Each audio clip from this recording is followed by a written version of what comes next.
And now we're going to share screen. So hello, everybody, and welcome. It is my great pleasure to be here with you. And it is my hope that you can all see my screen. Let me know when you can see the presentation screen.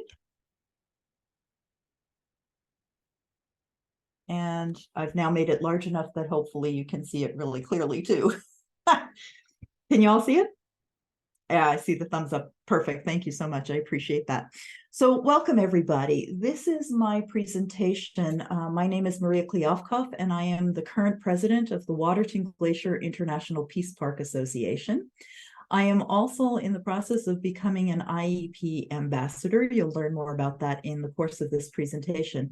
As the president of Waterton-Glacier, I'm always looking for tools that will help us to do the peace building work that is ours to do. So this presentation is for WGIPPA directors, but it is also for an invited group of guests. And I'm going to be posting this to our WGIPPA YouTube channel, because I really want this to reach far and wide. I know that there are a lot of people, because of the last minute nature of this, and I apologize for that, that are not able to be with us live. So if you have questions after you see the video, please don't hesitate to shoot me an email or put a comment in the comment section of the video. If you are from, well, whatever country you're from, I'm going to ask you to please type in the comment section which country you're from, because I know that I've invited people from 5 different countries. I know I've had a response from 4 different countries. So I'm kind of curious to see how far and wide this goes. So to get started, I know not all of you know who Waterton-Glacier International Peace Park Association is, so I thought maybe I'd start with talking about the Peace Park. In 1931, a bunch of Rotarians from many different districts of Rotary gathered in Waterton, and they expected about 25 people to show up, and over 100 showed up. And this is the view from the Prince of Wales Hotel, where they were sitting and having a drink in the lounge. And one Rotarian, looking down this view, not knowing where the US border was, basically said, where no boundary can be seen, no boundary should be. Rotarians, being people of action, went back to their respective governments. The Canadians went back to lobby the Canadian government. The US Rotarians went back to lobby the US government. And inside of 1 year, can you imagine, the first international peace park in the world was created. It was dedicated in June of 1932 in East Glacier. And with that, Waterton-Glacier International Peace Park was born. There are now over 170 peace parks worldwide. We have the honor of being the first. And so there is an association, the Waterton-Glacier International Peace Park Association, which is made up of the 4 Rotary districts that were part of that original effort to create the Peace Park. As Rotarians, those of us who are directors of WGIPPA know that there are 7 areas of focus in Rotary. The first one being, if you take a look at the top, you see that beautiful dove with the olive branch, and it says next to it, I need to put on my glasses for this to make sure I get it right, peace building and conflict prevention. That is the first area of focus. So Rotary knows that when you need to, you look for partners who know the information better than you do and can help educate the population, because we are the 2nd largest service organization in the world. And so we have a very far reach. And when we educate Rotarians, we change the way people think about things, because Rotarians talk to Rotarians and talk to other people, and that's how education happens, person to person. So Rotary's partner in peace building is the Institute for Economics and Peace. So I've been studying with the Institute for Economics and Peace, and if you go on Rotary.org, you'll see that there's a lot of linked programs on peace that you can take that are connected to the IEP. So the IEP starts with 2 different definitions of peace, negative peace and positive peace. So for the beginning of this, we're going to talk about negative peace. You'll see the slide again as we slide into the conversation on positive peace. This was a revelation to me when I first learned about it. So my background with peace is, as a member of District 5080, I had a passion to start a Peace Committee, and I ended up being co-chair of the Peace Committee with Bill Dunwoody. And together we started to discover what the IEP was talking about, because we started taking their training. And what we discovered is their definition of negative peace is the absence of violence or fear of violence. Positive peace looks differently. It doesn't look at an absence and it doesn't look at fear. It talks about it in a different way. But first, I just want to look at this definition of negative peace, because if you define it as the absence of violence or the fear of violence, then you realize that in order for us to speak about it, we need to quantify it. We need to find some measurables. And so the IEP is all about measurables and creating tools that help us to define this. One of their tools, in fact, I would think this is their main tool for measuring negative peace, is the GPI, which stands for Global Peace Index. The Global Peace Index has been created for the last 15 years. What you see in front of you is a picture of the 2023 Global Peace Index. The Global Peace Index ranks 163 countries, which covers 99.7% of world population. And it ranks it according to 23 indicators of negative peace. So again, what they're measuring is either is there conflict here or is there a fear of violence and conflict here. So 6 of these indicators are about ongoing domestic or international conflict. 10 of these indicators have to do with societal effects of the fear of violence. And 7 refer to militarization in these countries. And so these countries are ranked. And just in case you're curious, I did write down some of the countries that I know will be joining us. So for the United States, let me just make sure I'm looking at the right page here. Yes, I am. That's terrorism. No, here we go. For the GPI, just for fun, number 1, anybody have a guess? Anybody know what number 1 might be? So if you just think about it, it's hard to imagine what the number 1 country might be. If you look at the map here, it's going to be a country that is in dark green, but the country is Iceland, and Iceland has held this honor for quite a few years. Number 11 out of 163 is Canada. Being a dual citizen, US and Canada, and personally residing in Canada, that gives me no end of pride, I have to admit. The United Kingdom ranks at 37. I know Ireland ranks higher, and I know we're going to have a representative from Ireland here. I will look up that number for you if you want me to find that for you, or you can take a look at it as well. If you just look up the Global Peace Index, you'll see what every country ranks at. The United States ranks 131. And I think perhaps this more than anything is part of what we in Waterton-Glacier International Peace Park Association need to begin to gently address. And we need to find the terminology, and we need to find the spaces where we can address this and maybe wonder why it sits that way. So if you take a look at the coloring that's reflected in the coloring, you see that Canada is in that darker green, which reflects being higher up, whereas the US is in that kind of skin, well, my skin tone, not everybody's skin tone, but kind of, I don't even know what you call that, beige coloring, which indicates that it's farther down on the scale. Another tool for measuring negative peace, because they realize that if they're finding this information, then they also need to start to look at global terrorism, because they found that what was prompting not only the violence, but also the fear of violence is terrorism. I don't think that's a surprise to anybody. So the GTI, or the Global Terrorism Index, has been created over the last 10 years. It too ranks 163 countries, which is again 99.7% of the world population. Its information comes from Dragonfly, the terrorism tracker.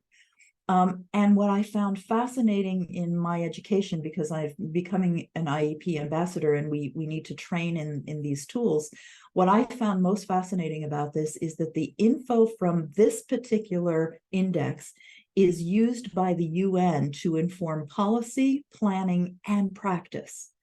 And so this particular index helps the world to see not only where they are in a very clear, measurable way, but also helps them to see the pockets that they need to address. And that word pockets kept showing up in our training, that they were looking for pockets where they can do preventative.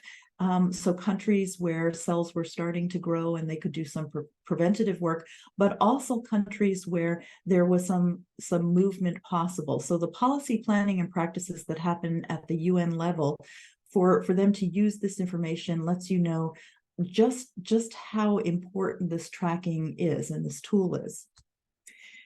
Of the three tools for measuring negative peace, this is the one that I have to admit was the most fascinating to me.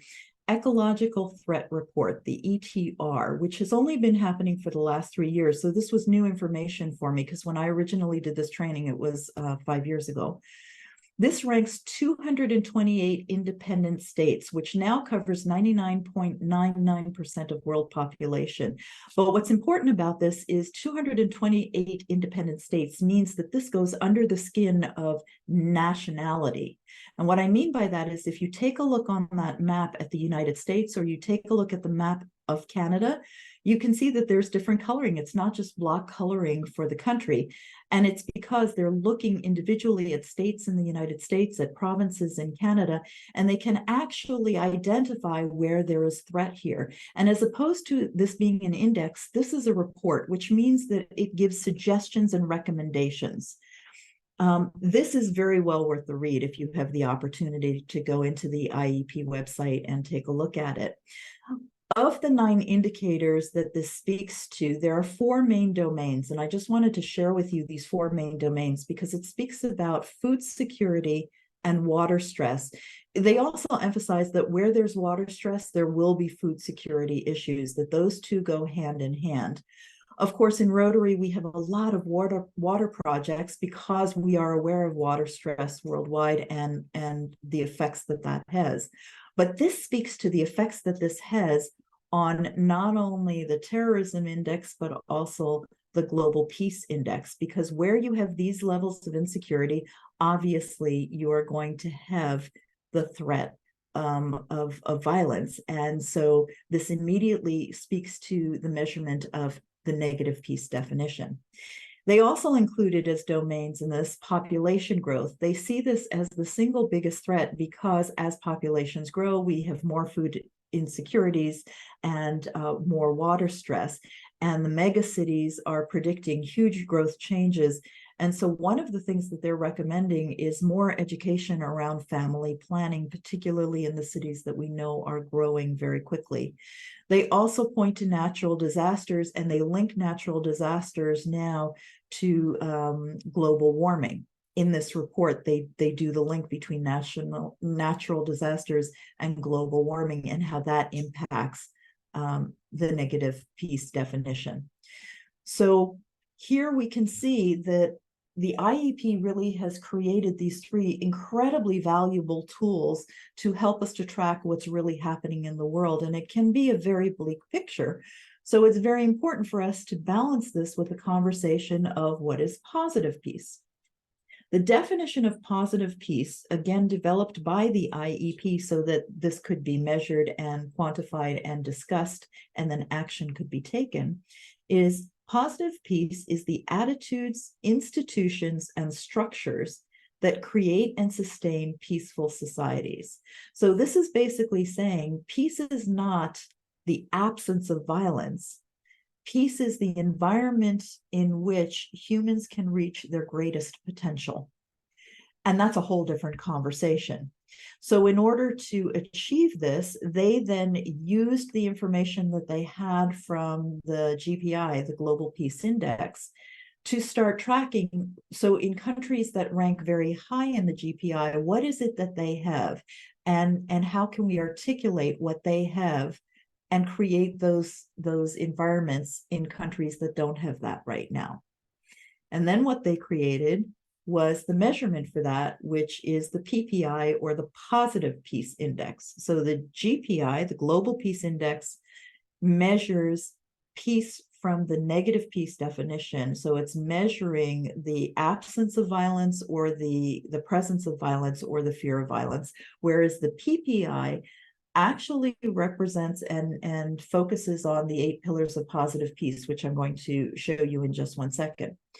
Like the GPI, this ranks 163 countries, 99.7% of world population, and they do it through 24 indicators of positive peace. And those 24 indicators are all connected and reflective of the 8 pillars of positive peace. The 8 pillars, for some of you, you'll be very familiar with this. For others of you, this will be brand new information. The 8 pillars are well-functioning government, equitable distribution of resources, free flow of information, good relations with neighbors, high levels of human capital, acceptance of the rights of others, low levels of corruption, and sound business environment. So this is not, we'll work on one of them and then kind of the others hopefully will take care of themselves. This is a system, and the IEP talks a lot about systems and how it's all interconnected, and we need to understand how it's interconnected, because if we discover that one is strong but something else is weak, we can start building from our strengths and help support where it's getting weak. And so I'm going to go back a slide for a second and just say, when we say that this is reflective of the 8 pillars, but there are 24 indicators, what we're saying is that they're actually measuring each of those 8 pillars in different ways so that they can really drill into what is working and what is not working in a country. Are you with me on this? Is this making sense? You can give me thumbs up, nods. Yes, I see the nods. Thank you. I appreciate that. Wonderful. So we could spend an hour and a half talking just about that. But instead of talking about the 8 pillars of positive peace, I encourage you to go and study with the Peace Academy, the IEP Peace Academy, and really learn about those 8 pillars of positive peace. And the definitions of negative and positive peace. That's great training, and it's a great starting place. But what we want to understand is the link between the Global Peace Index and the PPI, the Positive Peace Index, because there was a discovery that there is a link that is predictive. In other words, if we look at what the PPI is saying, we can see where the GPI is going to go. The PPI indicates a country's capacity for positive peace, and that's really important. And this, for me, was the biggest aha of my entire training, because this basically says that a country has a capacity for positive peace, but they may not be realizing that capacity. The GPI indicates the country's current experience of negative peace. So where there is discrepancy between the PPI and the GPI, that's where we can affect change. We have a big concern, however, and the big concern is that as they've been tracking the PPI over the last 10 years, what they've discovered is that North America is the only region. So now we're talking about the US and Canada. These are the countries that Waterton-Glacier International Peace Park Association has direct effect on and with. North America is the only region to deteriorate in the last 10 years in the PPI. The hope for the world is that the positive peace has increased by 2.4% over the last 10 years worldwide. So if the capacity for peace has increased over the last 10 years by 2.4% worldwide, and the only concern is that the region that is deteriorating is our home region, we have a role to play here. We have a part to play here. And I'm hoping that this starts to inspire you and fire you up the way it's fired me up. The conclusion from this is that globally, we have more capacity for peace than ever before. That is hugely hopeful. And I carry that with me when I listen to news reports like today. Literally an hour before I came on, I was listening to the news because I always listen to the noon report just to get the update. And the update I got was Rainbow Bridge, which is the bridge between the US and Canada at Niagara Falls. There was an explosion there and it killed 2 people. Negative definition of peace. We've got violence on our shores. The hope in this is to recognize that there is greater capacity for peace than ever before, and that whatever's happening in North America right now, we can affect change on it. We have the tools and we have the structures, and what we need more than anything is education. And the WGIPPA is poised to deliver just such education. So how do we do this? The role the WGIPPA can play is through our action teams. And I am so thrilled that our action teams have engaged and have started really working hard and working well. The Peace Action Team, with the planting of peace poles and the commitment to plant 100 peace poles in all 4 districts. Well, what difference does that make in the grander scheme? I'm going to tell you right now the difference that it makes in the grander scheme. Because where things have broken down in North America, remember I told you the PPI drilled into it. So the PPI knows exactly which pillars are faltering. The pillars that are faltering are good relations with neighbors, free flow of information, and equitable distribution of resources. What can a peace pole do in this conversation? First of all, a peace pole can create good relations with neighbors because we've got all of the languages of our community on that peace pole. And those languages begin the conversations, and the conversations that we need to have is how do you see peace? How do I see peace? How do we make peace and bridge peace between ourselves? More importantly, there are the 3 domains of PPI, and those 3 domains, as articulated in the definition, are attitudes, institutions, and structures. And where it's faltered has been in the attitudes. That's where North America is suffering right now. It's in the attitudes and in the building of good relations. Peace Action Team is all over it. The Conservation and Environment Team is all about understanding how do we be good stewards of the land. And being good stewards of the land is about equitable distribution of this most valued resource, and a resource that we can't recreate. So it's a vitally important part of this conversation. Indigenous peoples engagement, there's nothing more important than that in building good relations and ensuring that attitudes are changing around this. So this is a very important action team, and we are making change in this area, because what we want to do is build the PPI back up so that we don't discover that we're lowering in our GPI, but rather we're bumping up in our GPI. The branding and promotions action team, they're the ones who get our message out. So when we talk about free flow of information, that's all about branding and promotions and getting that free flow going out. It's very interesting that they noted that due to the access to internet, that's been a huge part of the improvement, right? And so we need to continue and push that improvement, but we need to make sure that the quality of information is out there, and that's where it falters. So we need to make sure that we've got good quality of information, right? Outreach and extension, of course, we need to make sure that with outreach and extension, we continue to do our work beyond the borders of the park, and that's a very big part of what we're doing. It's important to note that where we've really suffered is in low levels of corruption. So again, in the 8 pillars, it's the low levels of corruption that's creeping in more and more that's breaking the North American PPI score. And in that same news report where I learned about Rainbow Bridge, I also learned about what's going on with Elon Musk and with, I've forgotten his name, the head of AI right now, the big AI company. I think that's part of this conversation and part of the challenge. So what I'm going to invite us all to do is just reflect on this as we hear these news reports, reflect on how does the news report affect our attitude, and how do we now speak to the free flow of information, building good relations, and the equitable distribution of resources, because that's how we're going to build our PPI back up. The 6th of the action teams, and the one I want to spend a little more time on, is the Peace Centers action team. For those of you who don't know, the reason we call it Centers ER and Centers RE is because in the US, Center is spelled ER, and in Canada, it's spelled RE, and we want to honor both cultures, both languages, right?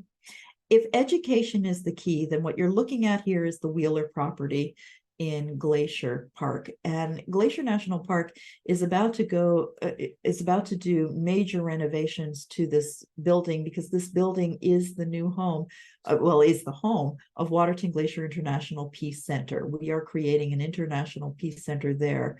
And Waterton-Glacier International Peace Park Association has a part to play here. And the part that we have to play in this is that we can bring this IEP educational piece to this. This is meant to be about educating around conservation and the environment, but it can also be education around peace, and in particular, using the IEP tools, the indexes and the reports.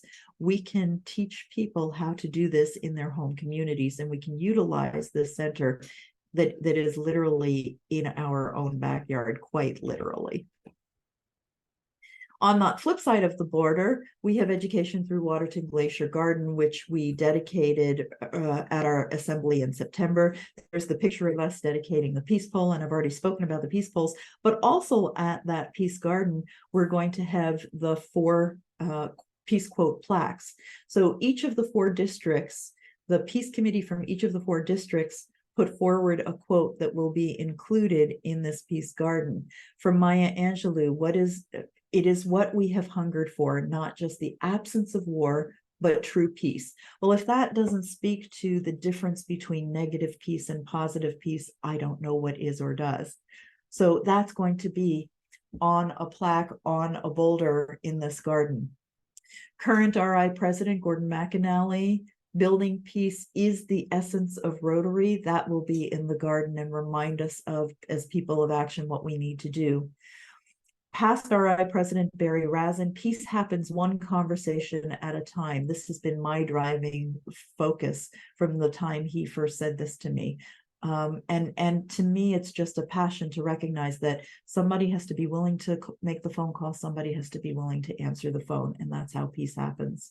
And then finally, Jimi Hendrix, when the power of love overcomes the love of power, the world will know peace. So we at the last assembly actually did do a workshop where we reflected on all of these 4 quotes and what they mean to us. If you were part of a table at the last assembly and you haven't delivered to us the information from your table, I believe we're still waiting on 2 tables to get information back to us. Please make sure that Nadine gets that information from you so that we can include it in our final document. I am about to write the introduction to this document, and this document is going to live on. This is our legacy document about why we put these 4 quotes up there and what we believe these 4 quotes mean and why they're so important to us. It's our letter in a bottle to the future, because this is going on a QR code, and that QR code will be on all of the peace poles that are erected in the 4 districts, so that anybody who wants to learn about this, whether they are at this particular peace garden, at this particular peace pole or not, they will have access to this information. And that's really what we need to do. So what can we do, particularly the invitation to directors, but this is an invitation to each and every one of you. You don't have to be a Rotarian to take this training. I am really proud to say, and I just want to get the numbers right, that right now there are over 1,000 ambassadors in over 105 countries worldwide. So the IEP Ambassadors Program is working. Learn more about the Rotary IEP partnership if you're a Rotarian, and take advantage of the training that is free to Rotarians. Learn about the 8 pillars of positive peace and the definitions of negative and positive peace by accessing the Peace Academy. And if you feel so called, then please do become an IEP ambassador so that you know how to use these tools, particularly if you are chairs of those particular action groups that I identified. The action team chairs, these are tools that will serve you well. And if you become an IEP ambassador, you will understand how to use them and how other people are using them. Please explore and propose ways that Waterton-Glacier International Peace Park Association can partner with the IEP. Bring ideas to me, and let's make it happen. I have 1 more year as president of this organization, and then I hand over to Nadine Rogers, who is a classmate of mine in this ambassador program. And I said Nadine Rogers, Nadine Parker. Nadine and I are partners in being ambassadors.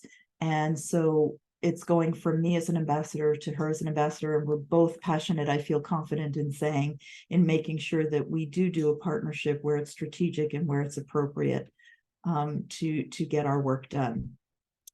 If you want more information, www.positivepeace.academy/ you will get to the information I have just shared with you. I will also be making sure to posting in the Waterton-Glacier International Peace Park Association YouTube channel so that you'll be able to access it there.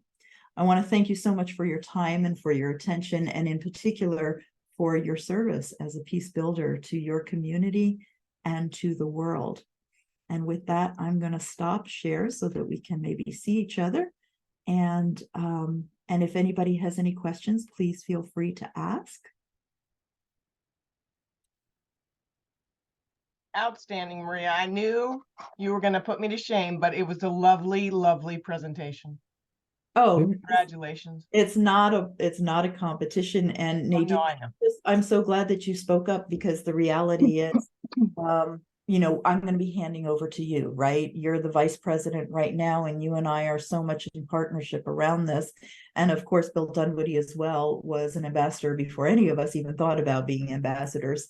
So I know District 5080, Maxine, I know you're here with us from the Peace Committee for District 5080.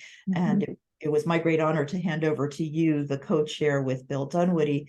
But it just seems to me that there's a momentum building right now, and that we're learning the tools that we need. And thank goodness Rotary partnered with the IEP so that we have immediate access to these tools. And it will make the work that we do more targeted, more meaningful, and it will help us to understand how to not spin our wheels, but rather how to speak to the issues that need to be addressed the most. Yeah, Maxine. Yeah, I just really loved how you went through the different indexes as well, and, you know, helped with that greater understanding in your presentation. That was very worthwhile. Good. Well, I'm really glad that you got to see what it looks like, because those maps change what they look like. But for me, the amazing moment was when I realized that the PPI is the index that helps us to understand the capacity for peace in the world. That is huge to me, because that tells me if we're not at capacity, that's where our work is. And so we can work to continue to build capacity. And certainly we want to make sure to start changing the trajectory of North America and going back to the capacity that we once had. But at the same time, to recognize that as we realize the capacity and continue to build capacity, that is our pathway to peace, and that is the measurable. And that IEP has done so much work to create the measurables. Yeah. Yeah. Beautiful. Well, I thank you all for being here with me. And as I said, for those of you who are watching the recording after the fact, please feel free to just shoot me an email if you have any questions for me personally. Go take a look at the IEP websites and explore and be inspired, because there's work for us to do here, but it's by no means hopeless. This gives me great hope for us figuring out exactly what needs to happen and how we can affect change, and we can be the change that we want to see in the world. So with that, I'll stop the recording. Namaste, everyone. Yeah. Thank you so much. Thanks, Maria. Presentation, enjoyed it. Yeah. It was excellent.